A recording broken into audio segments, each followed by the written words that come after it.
عباس باید به آب میرسید. جوانمرد خیمگاه حسین باید به طفلکان حسین آب می آورد. عباس برادر حسین چنان بلند بالا و جسیم بود که هرگاه بر پشت اسب برمی نشست پاهایش به زمین نزدیک می شد. آخرین مردی از مردان حسین از رفتن کرده بود.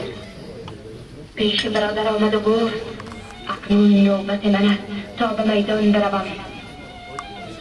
حسین به کمان ابروی عباس نگریست و گفت ای برادر، تو صاحب لوگای منی، چون تو نمانی کس با من نماند.